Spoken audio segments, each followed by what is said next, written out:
वैसे गुरु को बनाया गया है। कहते ये सीढ़ी है, अगर उसको पाना है तो गुरु पहले बनाना पड़ेगा। गुरु ये एक ऐसी तार है जो आपको परमात्मा की ओर ले जाएगा। और जीवन में जब एक बार गुरु धारण कर लिया तो पूरी निष्ठा के साथ उसे गुरु मानना अपना जीवन में। इसलिए सबसे पहले कहा गया है कि पानी पियो छान के और गुरु बनाओ जान के। इसलिए पहले जान लो अच्छे से। ये नहीं कि जहां मेला लगा हुआ है वहां पे बस धक्का मुक्की करते हुए बना लिया गुरु, बस हो गया है। बाद में फिर दर्शन भी ना हो गुरुदेव के, फिर फोटो में टिक्के लगाने पड़े फिर हैं। फिर बाद में पछतावा हो ये तो गलती हो गई। और हमारे शास्त्रों में कहा गया है कि जितनी भी जातियां हैं सभी जातियों का गुरु जो है वो ब्राह्मण होता है। ब्राह्मण को गुरु बनाना चाहिए। और कहते जो ब्राह्मण लोग हैं उन्हें संत को गुरु बनाना चाहिए। जिस तरह से जाति बटी हुई है उसी तरह से गुरु भी बटे हुए हैं कि किसको कौन सा गुरु बनाना चाहिए। आजकल तो सब चीज लुप्त कर दी। अगर हम शास्त्रों के अनुसार चलेंगे तो हमें जीवन में अवश्य उसका लाभ फल मिलेगा है। कभी भी जीवन में गुरु की निंदा ना करें, सबसे पहली बात है। तुलसीदास जी भी बड़े सुंदर शब्द में कहते हैं,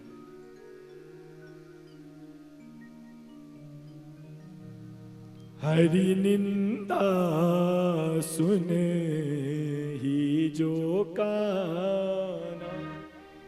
क्या कहते हैं तुलसीदास जी? ओ हरि निंदा सुन ही जो काना, हरि हरि निंदा सुन ही जो काना, होई पाप घात समाना। श्री राम जय राम जय जय राम। कहा है, क्या कहा है? कहते हरि की निंदा, गुरु की निंदा और माता पिता की जो निंदा सुनेगा, कहते उसे गौ हत्या जितना पाप लगेगा जितने गौ को मारने का होता है? तीनों को बताया है कि जिसे आप अपना गुरु मानते हैं और जो आपका इष्ट है, जिसको आप प्रेम करते हैं भगवान को, और कहते माता पिता, ये तीन कहे हैं, उनकी निंदा कभी मत सुनना। कहते अगर निंदा उनकी सुनोगे तो गौ को मारने जितना पाप बताया है भागवत में, कहते गौ को मारने जितना पाप लगता है, गौ हत्या समान। और फिर क्या कहा है? गुरु बिनु भव निधि तरह ही न कोई, जो विरची शंकर सम होई। इस भव से पार जिसने गुरु नहीं बनाया वो नहीं जा सकता इस भव से पार। इसलिए गुरु बनाना आवश्यक है। कहते काटिए तासु जीव सो बसाई, काटिए मुदित न त चलिए पराई। कहते जहां पर गुरु की निंदा हो, आपके सनातन धर्म की निंदा हो रही है, माता पिता की जहां पर निंदा हो रही है, ये कहा है शास्त्रों में, कहते उसकी जीभ को काट देना चाहिए, उसमें कोई पाप नहीं लगेगा। जो आपके गुरु की निंदा करता है, माता पिता की निंदा करता है, कहते जीभ को काट दो उसकी, आपको उसका कोई पाप दोष नहीं लगेगा। और अगर आप ऐसा नहीं कर सकते, आप में इतनी सामर्थ्य नहीं है कि आप उसकी जीभ काट दें, तब क्या कहा है? मुदित न त चलिए पराई। कहते वहां से सिर झुका के वहां से निकल जाओ, वहां खड़े मत रहो उस निंदा को सुनने के लिए, निकल जाओ वहां से, तब दोष नहीं लगेगा। इसलिए सदैव अपने गुरु की सेवा करना, इज्जत करना, अपने माता पिता की सेवा करना।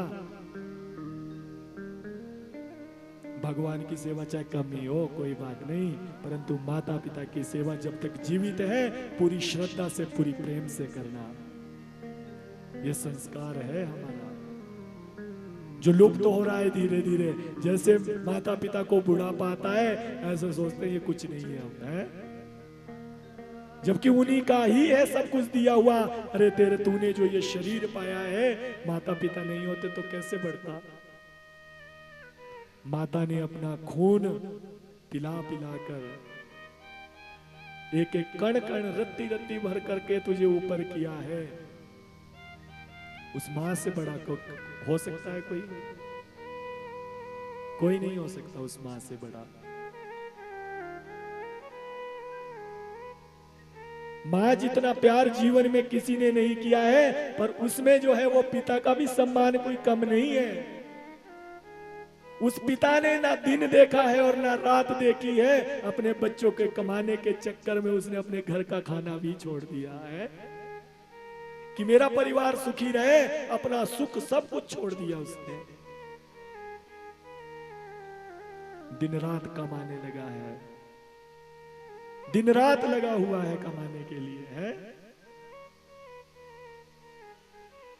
कोई बेटी थी, वो बड़े प्रेम से पूछ रही थी, सच पूछती हूँ बताओ ना बापूजी, शादी के बाद क्या याद मेरी आती है? अपने लिए तो तुमने जीवन में कभी अपना चप्पल जूता भी नहीं लिया, अब लोगों के लिए सलाते रहे। कभी फ्रॉक बना रहे, कभी सूट बना रहे, कभी सैंडल, कभी चप्पल। पिता ने ये नहीं देखता कि मेरे पास क्या है, वो चला हुआ है। सबसे बड़ी बात क्या है आदमियों की? आदमी बेचारा एक पैंट में 4-5 ब्याह निपटा देगा। निपटा देता है कि नहीं? एक ही पैंट में 4-5 ब्याह निपटा लेगा। परंतु अपनी जो औरत होती है, स्त्री होती है, पत्नी, उसके लिए एक शादी के लिए 4-4 सूट भी सिलाने पड़ रहे हैं कि मेहंदी पे ये पहनना है, उस पे वो पहनना है, उस पे वो पहनना है। तो उसने हर एक की इच्छा पूरी की है, अपना नहीं देखा उसने कि मेरे पास क्या है। वो बेचारा चला हुआ है कि पैंट में, कोई बात नहीं।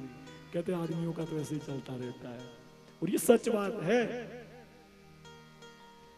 सारे जीवन भर उसने कमाया है, पर अपने लिए उसने कभी कुछ नहीं लिया है, कुछ नहीं। सदैव अपने घर का सोचता है। अरे घर में अब मिक्सी ले लूं, भाई मिक्सी नहीं है। अरे चूल्हा पुराना हो गया, चूल्हा ले लूं। पर कभी अपने लिए नहीं सोचा कि जूते पुराने हो गए, अब इनको बदल देता हूं। नहीं, जब तक फटे नहीं, घिसे नहीं, तब तक नहीं छटेगा। और हमारी जनानियों के पास घर में वो बेड वो होते हैं ना जूते रखने, उनके ही भरे हुए होते हैं घर में। हमारा हर सूट के साथ अलग है, हर एक सूट के साथ अलग अलग महाराज। और आदमी बेचारा है कि जूते में चला हुआ है, कोई चक्कर नहीं है। तो ये स्वभाव है। परंतु ऐसा स्वभाव उसका क्यों है? क्योंकि उसे पता है जो मेरे घर में मेरी पत्नी है, उसने मेरे कुल को जो है बढ़ाना है, वो कुल को चलाने वाली है। उसने अपना जीवन सब व्यर्थ कर दिया बच्चों के लिए, अपना सुंदर शरीर त्याग दिया उसने। क्यों? कि ये कुल बढ़े, कुल चले। कहते हैं स्त्री के जब कोई संतान, एक संतान हो जाती है, तो कहते बुढ़ापा उसको आना प्रारंभ हो जाता है। एक संतान के बाद उसे बुढ़ापा आना प्रारंभ हो जाता है। परंतु वो फिर भी पीछे नहीं हटती, क्योंकि उसे पता है अगर मेरे पुत्र होगा, पुत्री होगी, तो हमारे कुल की उन्नति होगी। तो आप हमारे घर के लिए उस स्त्री ने जो है अपना तन मन सब कुछ अर्पण किया है, और फिर उसके एक पुत्र होता है। कपिल देव महाराज जी ने जो है बड़े सुंदर रूप से अपनी माता को बताया है कि मां का जीवन कैसा है, कैसा जीवन उस मां का है, उसने क्या क्या नहीं किया उस बच्चे के लिए।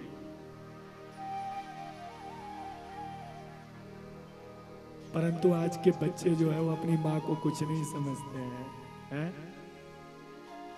उनके अंदर वो प्रेम नहीं है, ये पता नहीं है कि इस मां ने हमारे लिए क्या किया है। जब तक उसे दूध पीना है तब तक मां मां करके बुलाता है। जब तक अपने पैरों पर खड़ा नहीं हुआ ढंग से, तब तक मां का सहारा चाहिए। और जब बड़ा हो जाता है तब नहीं, जब ब्याह हो गया उसके बाद पता नहीं किसकी नजर लगती है उस प्रेम को, है। फिर घर वाली आती है, वो बोलती है या माँ को संभाल या मुझे संभाल, बस एक कोई देख ले। अरे पागल, तू ये क्यों नहीं समझती कि कल को तू भी किसी बच्चे की माँ बनेगी। फिर अगर वो तुझे छोड़ के जाएगा तो तू कैसे रहेगी। परंतु यह समझ ही नहीं आता कि कौन बुरा है, सास बुरी है कि बहू बुरी है? पर इतना जरूर पता है कि पत्नी के आने के बाद माँ के साथ वो प्रेम नहीं रहता, उस प्रेम में बदलाव आ जाता है। एक माँ की बड़ी सुंदर गाथा है।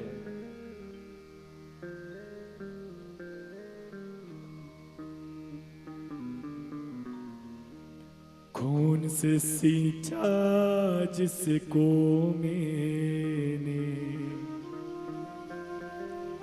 फूल के जैसे पाला है हो। खून से सींचा जिसको मैंने, फूल के जैसे पाला है। आज उसी बेटे ने मुझको अपने घर से निकाला है। खून से सींचा जिसको मैंने, फूल के जैसे पाला है। कहते मैंने अपना दूध पिला पिला कर जिस बच्चे को बड़ा किया था, आज वो मुझे कुछ नहीं समझता। आज वो कहता है निकल जा मेरे घर से, है तू किसी काम की नहीं रही है। माँ कह रही है कि मैंने कभी जीवन में कभी गर्मी नहीं देखी, कभी सर्दी नहीं देखी, बस अपने बच्चे को हर एक कष्ट से बचाया है। क्या कहती? गर्मी लागी उसको तो मैंने, हवा दी अपने आंचल से।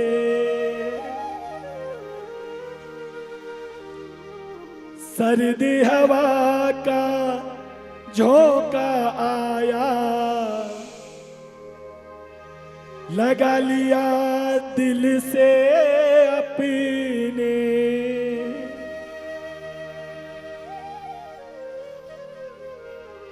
कहते गर्मी आई तो मैं अपने पल्ले से उसको हवा करती है। कभी भी देखना माता जब अपने बच्चे को दूध पिलाती है, गर्मी आती है तो हवा करने लगी रहती है कि मेरे बच्चे को गर्मी ना लगे। उस पर से मेरी नजर हटी ना, दिन और रात संभाला है।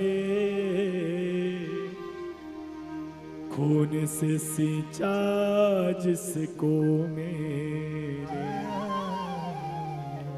फूल के जैसे पाला है। कहते मैंने कभी उसे कमी नहीं आने दी, अपने बच्चे को इतना प्रेम किया है मैंने।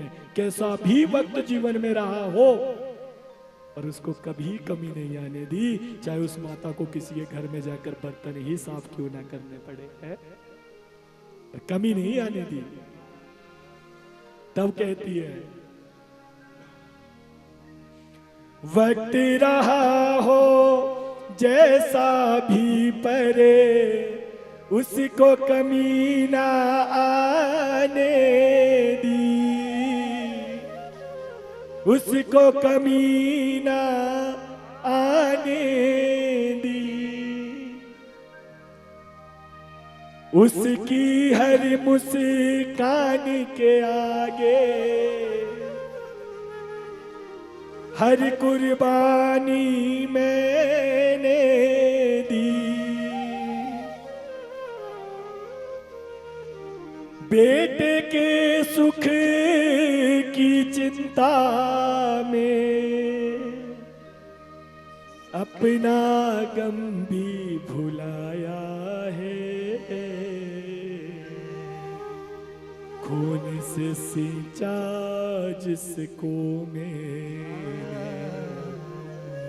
फूल के जैसे पाला है।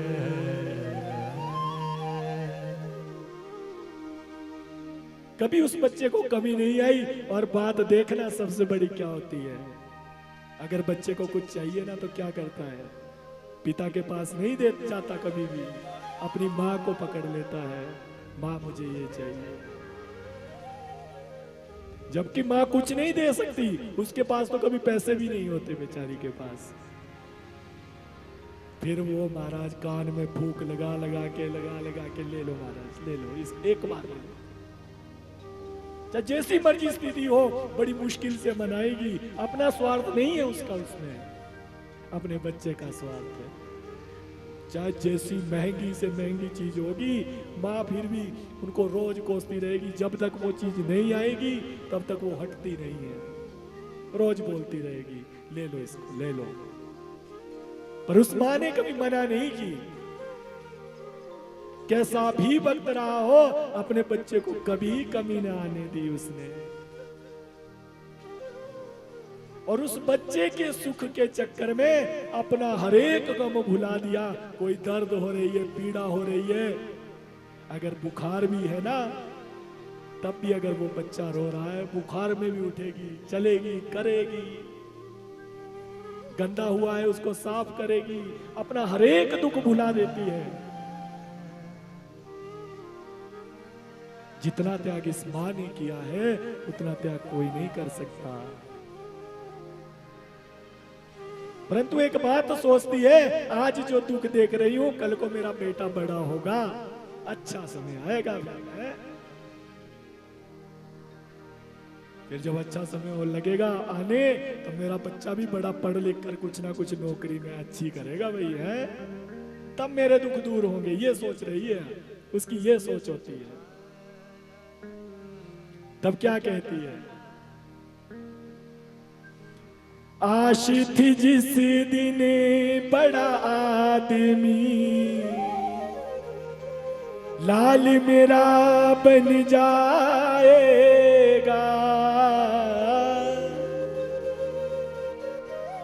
लाल मेरा बन जाएगा, मुझे सहारा देगा मेरा, दूध का कर्ज चुकाएगा, दूध का कर्ज चुकाएगा। एक दिन आएगा जिस दिन मेरा बेटा मेरे दूध का कर्ज चुकाएगा। अब वो दिन आ गया, बड़ा अफसर बन गया बच्चा, है बच्चे की शादी भी हो गई, बच्चा न्याड़ा एक और हो गया आगे को। अब क्या करते हैं, घर में जो बुजुर्ग होते हैं ना, अपना बच्चा उठा के उसकी गोद में डाल देते हैं। दादी है भाई, देख कुछ भी कर रहा है बच्चा, वो दादी देख रही है। मानो एक नौकरानी की तरह बना दिया हो उस माँ को, है अपने आप ड्यूटी जा रहे हैं, पीछे से बच्चा संभालने वाली कौन है, दादी है। फिर क्या कहती है, आज हूं उसके घर की मैं दासी,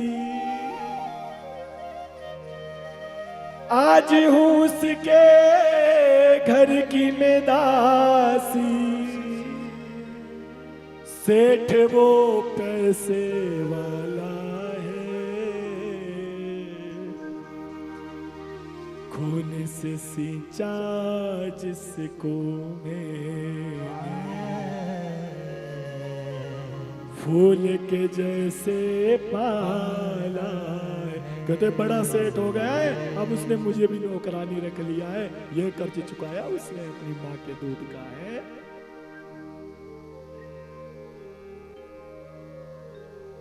शर्मा कहता मत रो मैया, रो रो कर कह रही है अपनी माता, परंतु इस बात का हमेशा याद रखना, जिसने अपनी माँ को दुखी किया है वो जीवन में कभी सुख नहीं आ सकता उसके जीवन में। शर्मा कहता मत रो मैया, जैसा जिसने बोया है, जैसा जिसने बोया है,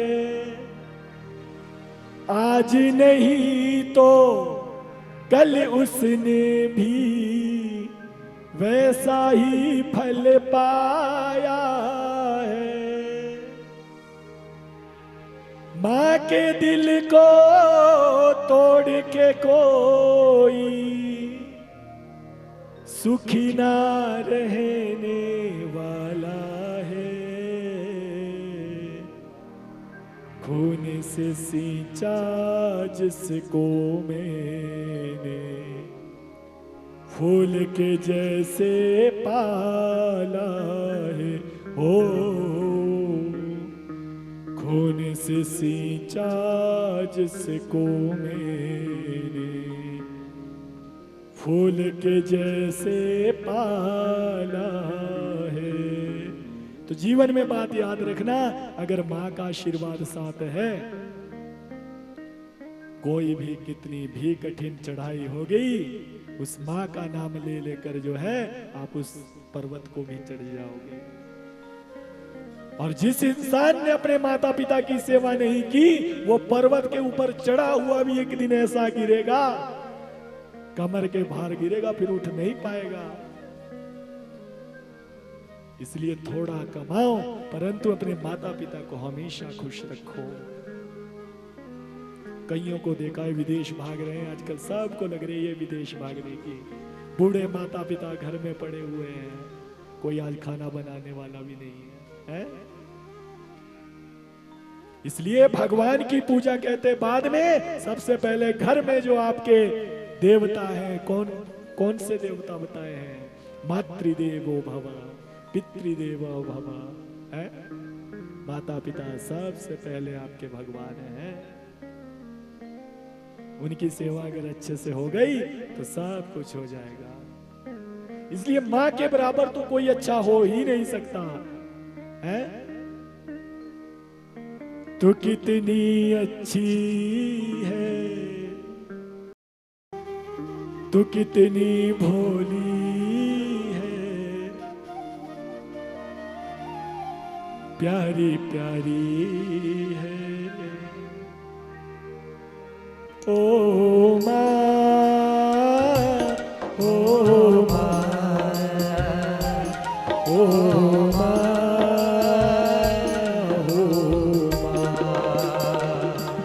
ओ माँ, ओ माँ, ओ माँ, प्यारी माँ। तो कितनी अच्छी है, तो कितनी प्यारी है, कितनी प्यारी है। हो माँ, हो माँ, हो माँ, हो माँ। ये जो दुनिया है वन है कांटों का, ये जो दुनिया है जीवन है कांटों का, तू फुलवारी है। ओ माँ, ओ माँ, ओ माँ,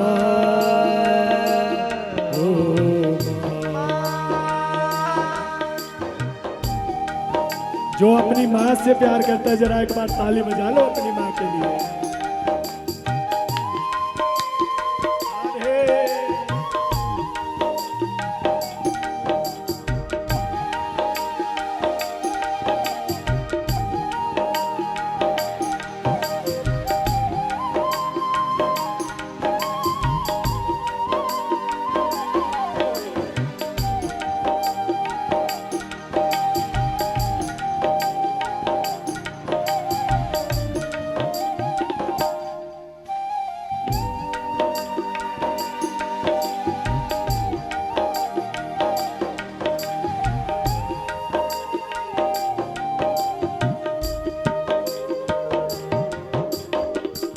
दुख निला की है माँ तेरी अखियाँ, दुख लागी है माँ तेरी अखियाँ, मेरे लिए जागी है तू सारी सारी रतिया, मेरे लिए जागी है तू सारी सारी रतिया, मेरी निंदिया पे अपनी निंदिया भी तूने वारी है।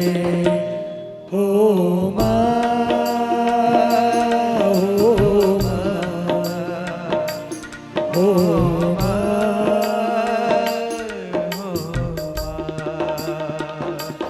हो माँ,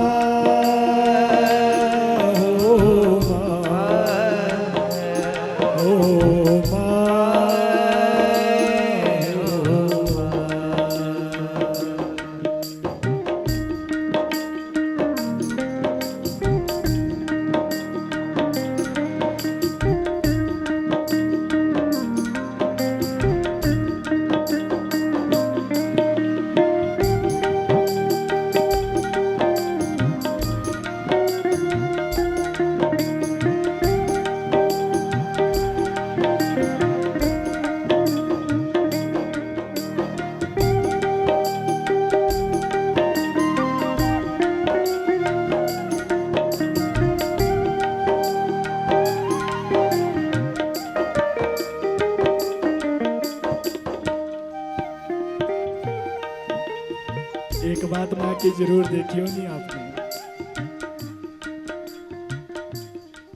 जब बच्चा हंसने लगता है, कोई छोटा सा माँ ने गोद में लिया है, अगर वो हंस रहा है तो माँ भी मुस्कुराने लग जाएगी उसके साथ, है? मुस्कुराती है या नहीं? बोलो, खुद ही हंसने लग जाएगी। और जब बच्चा ज्यादा रोने लग जाएगा तो उसकी माँ के आंखों से भी आंसू आने लग जाएंगे कि ये तो चुप ही नहीं हो रहा है? इतना प्रेम है उसे अपने बच्चे से। ऐसी माँ कभी नहीं हो सकती, ये भगवान का स्वरूप है। हर दुख सहा है उसने, अगर बच्चा गीले में पड़ा हुआ है उठाकर सूखे में रखती है, सारी रात उस गीले बिस्तर में सो के निकाल देगी, और अपने बच्चे को तकलीफ नहीं आने देती है?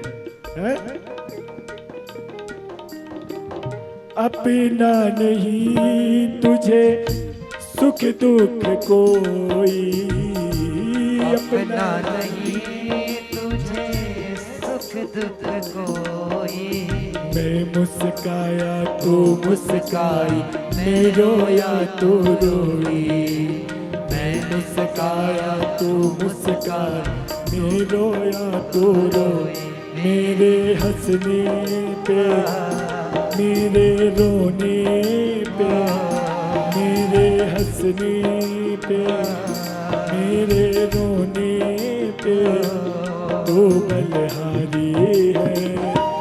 ओ माँ, ओ माँ,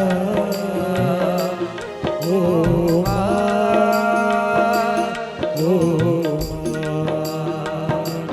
ओ माँ,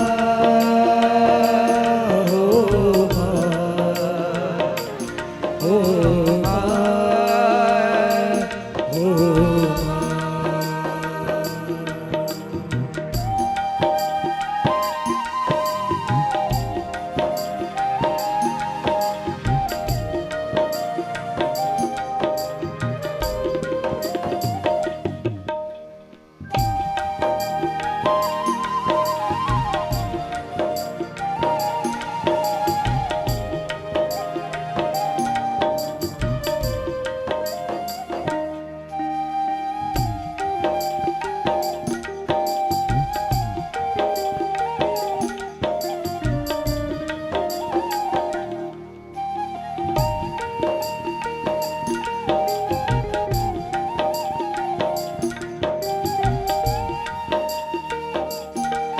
इस माँ के जो बच्चा है उसमें जान बसती है अपने बच्चे के अंदर, अपनी माँ की, है?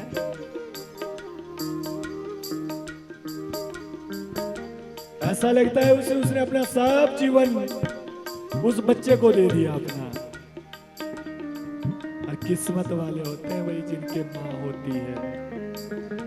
किस्मत वाले लोग हैं वो जिनके माँ होती है। उनसे पूछो जिनकी माँ नहीं होती है, हैं? उनसे पूछना जिनके माँ नहीं होती है। घर भी सारा सूना सूना लगता है। मैं खुद जब अपने घर में रहता हूँ, माता जी साथ में रहती है, कहीं 2-4 दिन के लिए जाना पड़ जाए, ऐसा लगता है घर में कोई है ही नहीं। और जिनके माँ होती ही नहीं है, उनको भी ऐसा लगता है कि सोना लगता है वो घर। माँ हमारे घर की एक शान है।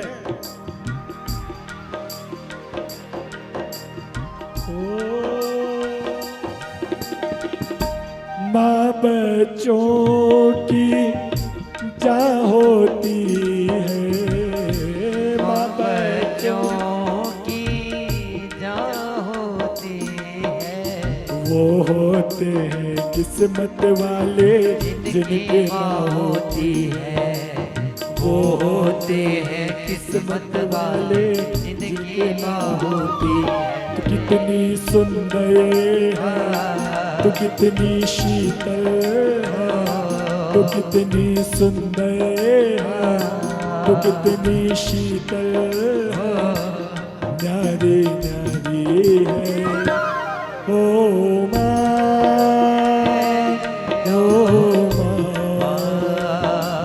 ओ माँ,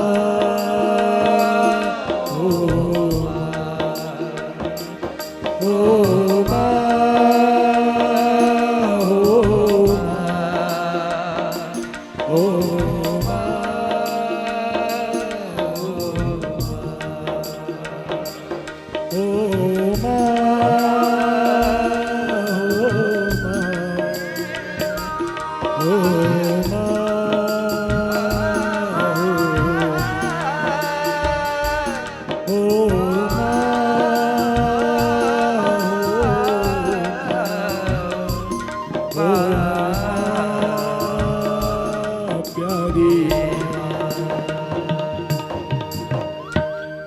बोलिए अपनी अपनी मैया की जय। किस्मत वाले होते हैं जिनके माँ होती है।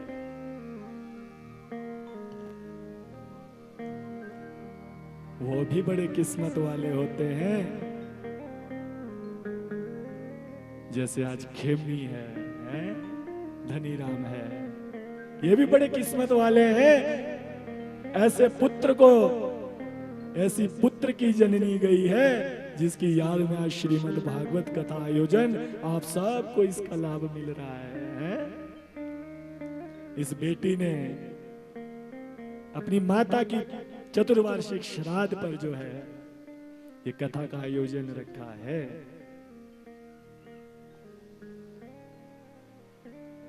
और जितना इसने अपने पितरों के लिए कर दिया है उतना कोई कर भी नहीं सकता।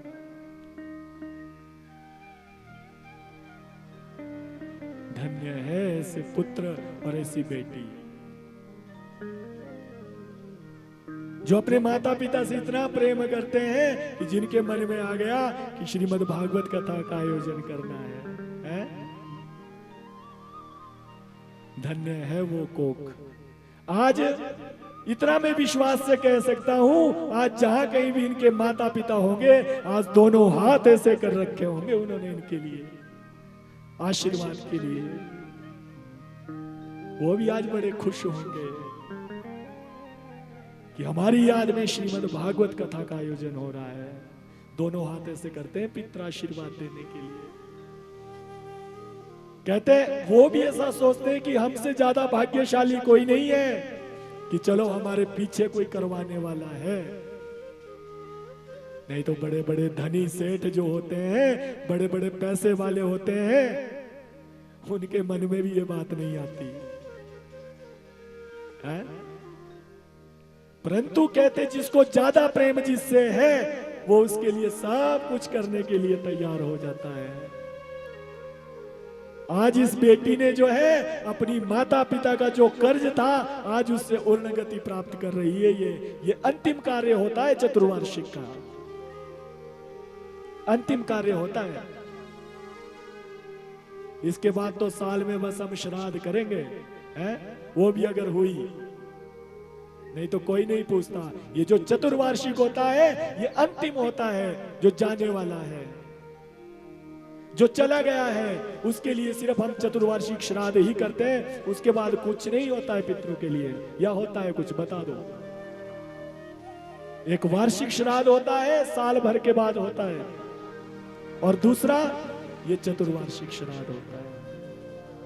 बस यहां से बाद उन्हें कुछ नहीं लगने वाला। ये अंतिम समय है, जिसने इसको पकड़ लिया उसने पकड़ लिया है। और इस बेटी ने इस श्राद्ध को पकड़ा है कि चतुर्वार्षिक श्राद्ध पे करवाना है? कोशिश करना जीवन में। आपके साथी अगर आपको कोई छोड़ के गया है, तो अगर आपका मन करे तो आप भी अपने घर में श्रीमद् भागवत कथा का आयोजन जरूर करवाना। कन्हैया ये नहीं कहता कि बड़ा भारी आप ढंढस रचो, नहीं, यह आपकी श्रद्धा है। अगर कोई सोचे कि इसमें तो भाई बड़ा भारी खर्च आता है, तो ये बोलने की बातें होती है। यह आपकी श्रद्धा है उस पितृ के लिए, कि आपके मन में कितनी श्रद्धा है, कितना खर्च आप कर सकते हो। हम जीवन में अपने घर में कन्या का विवाह करते हैं, कभी खर्चे के बारे में नहीं सोचते। जितना धनवान व्यक्ति होगा उतने अच्छे तरीके से करेगा या नहीं? पर शादी तो भाई जो गरीब है उसने भी करनी है अपनी बेटी की, या वो नहीं करता? शादी तो उसकी भी होती है। जो मजदूर आदमी है वो भी अपनी बेटी का विवाह करेगा, और एक बड़ा अफसर है भाई, वो भी अपनी बेटी का विवाह करेगा। नाम तो विवाह का ही होगा या नहीं? परंतु उसमें सिर्फ इतना फर्क आ जाता है कि जो बड़ा आदमी होगा, सेठ होगा, वो जेवरों से, भाई सोने से अपने बेटी को जो है लद देगा, है। अच्छा सुंदर टेंट लगवाएगा, अच्छे बाजे वाले करेगा, अच्छा हर चीज करेगा, वो खूब पैसा खर्च करेगा। परंतु जो गरीब होगा उसके लिए भी तो व्यवस्था है। वो सिर्फ 1 2 3 ब्राह्मणों का आवरण करके जो है उनसे श्रीमद् भागवत कथा का आयोजन करवा सकता है। जरूरी नहीं है कि आप नित्य प्रतिदिन भंडारे लगाओ। ये नहीं कहा है भागवत कथा में कि भंडारे लगवाओ रोज, परंतु हाँ, जो करने योग्य है अगर वो नहीं कर रहा है तो उसको दोष लगेगा फिर। परंतु अगर सामर्थ्य नहीं है कि आप सबको भोजन करवा सको, तो सिर्फ भगवान से जो प्रसाद लगता है आप उसका भोग लगवा लो, उसका प्रसाद बांट दो सब में। कहते हैं आपको उतना ही फल उस भागवत का मिलेगा जितना सबको भोजन करवाने से मिलेगा, है? तो इस कथा को कोई भी करवा सकता है। तो जीवन में ये बात याद रखना, चतुर्वार्षिक श्राद्ध अगर किसी के आ जाए तो कोशिश करना कि भागवत कथा का पुराण जो है वो पितरों के प्रति हमारे घर में भी बैठ जाए, क्योंकि उनको आस होती है। आज इसके माता पिता भी देख रहे हैं, पहले जब 4-5 दिन रहते तब सोचते हैं पितृ कि हमारे लिए करेंगे कुछ या नहीं करेंगे, जल भी देंगे हमें या नहीं देंगे, हैं? परंतु आज वो भी बड़े प्रसन्न होंगे कि मेरी बेटी ने, मेरे बेटों ने, मेरे सब परिवार ने मिलकर हमारी सदगति के लिए श्रीमद् भागवत कथा का आयोजन करवाया है। तो ये साधारण बात नहीं है। अगर आपको इस लायक भगवान ने बनाया है तो अपने घर में कभी ना कभी जरूर भागवत कथा का आयोजन जरूर करवाना। अगर किसी बहन भाई के मन में ये बात हो तो एक बार मुझसे जरूर कहना, जितना हो सकेगा उतनी श्रद्धा से मैं भी साथ दूंगा उनका। परंतु जीवन में अगर ऐसा मौका मिले तो कभी पीछे नहीं हटना। फिर दूसरी बात भी कही है कि अगर घर में भी नहीं करवा सको तो कहीं भी अगर भागवत की कथा हो रही है, भाई वहां पर कुछ ना कुछ चुन अपनी तरफ से जरूर डाल दो, है? उससे भी आपको पुण्य की प्राप्ति होगी। तो पितृ जो है बड़ी आश लगाकर बैठे होते हैं। आज वो धन्य है इसके माता पिता जिससे वो तो तरेंगे ही तरेंगे, साथ में हम जैसे लोग भी साथ में तर जाएंगे, हैं? तरेंगे या नहीं हम, बोलो? क्योंकि हम जब ये नाम जप कर रहे हैं, जब ये नाम जप कर रहे हैं तो इससे कुछ ना कुछ तो प्राप्ति हो गई। और जब कृष्ण नाम का जप हो जाए, इससे बड़ा जप और कोई नहीं है, हैं? 18,000 श्लोकों का उच्चारण इस जगह पर हो रहा है। ये कोई साधारण बात नहीं है, धन्य है। ना जाने कौन से पुण्य करके वो लोग इस धराधाम से गए हैं, जो आज भी हमें उनकी चतुर्वार्षिक श्राद्ध पर जो है ये श्रीमद् भागवत कथा श्रवण करने को मिल रही है। तो मैं कह रहा था कि धन्य है वो जिनकी मां जिंदा है? परंतु मैं इन्हें भी कहूंगा कि धन्य है ये बेटी जिसकी ऐसी बेटी है? एक बार तालियां बजा दो खेमने के लिए। बहुत सुंदर ढंग से, बहुत प्रेम से इसने यह आयोजन किया है। इतनी भोली है ये कि शायद ऐसा कोई आदमी होगा, मुझे नहीं मिला जीवन में कोई नहीं।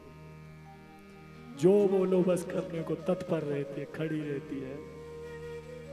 कभी इसने ये नहीं देखा कि मेरा क्या खर्च हो रहा है क्या नहीं। जो जिसने बोला बस ठीक है जी ऐसे ही होगा, हर काम किया है। ऐसी बेटी होना साधारण बात नहीं है। उस माँ ने ना जाने कौन से पुण्य कर्म किए थे कि ऐसी बेटी उसे प्राप्त हुई, कि जाने के बाद भी उसके लिए इतनी सामर्थ्य जोड़ के रखी है? अभी अभी तो कथा होकर मुकी है यहाँ पे थोड़े दिन पहले, है? तब भी सबसे आगे थी खड़ी हुई है। इतना तो जो बड़ा बड़ा सेठ होता ना, लाखों करोड़ोंपति होता है, वो भी नहीं कर पाता जो इस बेटी ने किया है। मैं तो यही कहूंगा कि किसी के अगर गर्भ से अगर पुत्र या पुत्री हो तो इन बेटों की जगह और इस बेटी के संस्कार जैसी पुत्री पैदा हो, है? धन्य है ये लोग। बोलिए श्री वृंदावन बिहारी लाल की, बिहारी लाल की। आवाज नहीं आती आप लोगों की, क्या बात है? गर्मी ज्यादा है? लग रही है गर्मी आपको? किसको लग रही है? हाथ ऊपर करो जरा। ठंड किसी को लग रही है? ठीक लग रहा है मौसम, है? तो एक बार जरा जोर से जयकारा तो बोल दो। बोलिए श्री वृंदावन बिहारी लाल की। नहीं भी नहीं, आवाज नहीं आ रही है। इतने लोग हैं, मैं अकेला हूं। आप लोगों से ज्यादा आवाज तो मेरी आ रही है? बोलिए सच्चे दरबार की, श्री राधा कृष्ण भगवान की। हो कृष्ण कहने से तर जाएगा, पार भव से उतर जाएगा। कहते अगर कृष्ण नाम लोगे तो पार जाने से कोई नहीं रोक सकता है। ये सबसे अच्छी बात है। इसलिए जब कथा में बैठे हो तो सब जो है अपने मन में राधा कृष्ण का नाम लेते रहे ना, तब उस पुण्य की प्राप्ति होगी आपको, है?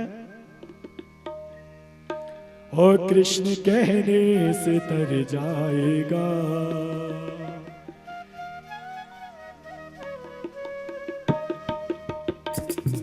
सभी जरा तालियां लगा दो।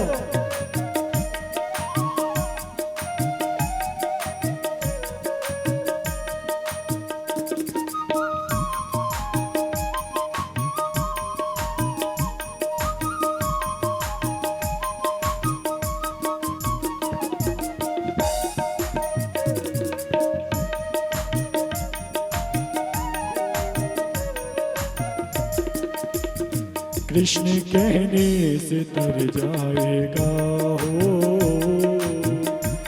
से तर जाएगा, पार भव से उतर जाएगा, पार भव से उतर जाएगा, पार पार भव से उतर जाएगा, पार भव से उतर जाएगा, कृष्ण कहने से तर जाएगा।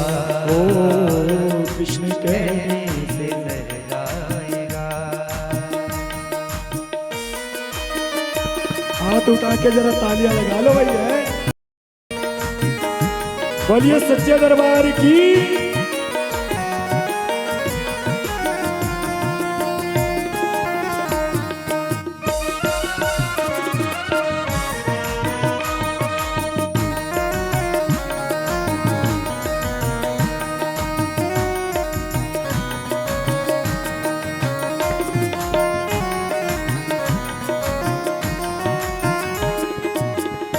बड़ी मुश्किल से नर्तन मिला है, बड़ी मुश्किल से नर्तन मिला, बड़ी मुश्किल से,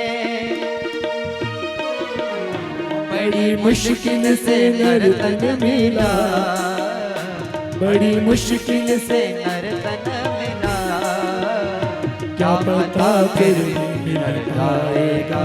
ओ क्या पता फिर किधर जाएगा, पार भव से उतर जाएगा, पार भव से उतर जाएगा, कृष्ण कहने से तर जाएगा।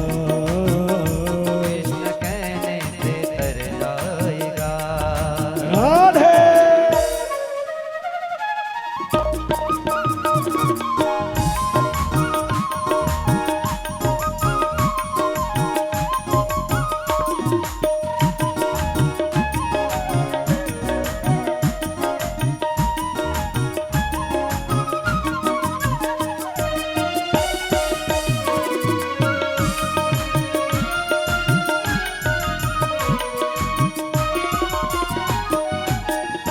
होगी घर घर में चर्चा तेरी, होगी घर घर में चर्चा तेरी, होगी घर घर में चर्चा तेरी, होगी घर घर में चर्चा तेरी, जिस गली से गुजर जाएगा।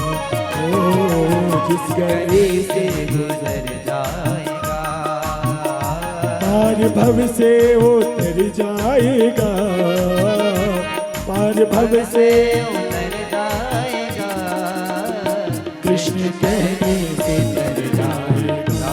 ओ कृष्ण कहने से तर जाएगा।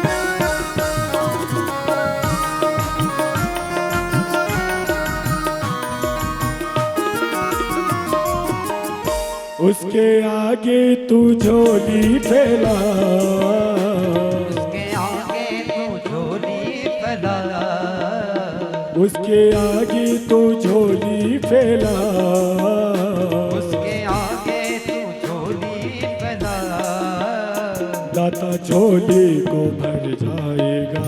ओ दाता झोली से भर जाएगा, दाता झोली को भर जाएगा, दाता झोली को भर जाएगा, पार भव से उतर जाएगा, पार भव से उतर जाएगा, कृष्ण कहने से तर जाएगा। ओ कृष्ण कहने से तर जाएगा, कृष्ण कहने से तर जाएगा, कृष्ण कहने से तर जाएगा, कृष्ण कहने से तर जाएगा, कहने से तर जाएगा, कृष्ण कहने से तर जाएगा, कहने से तर जाएगा, कृष्ण कहने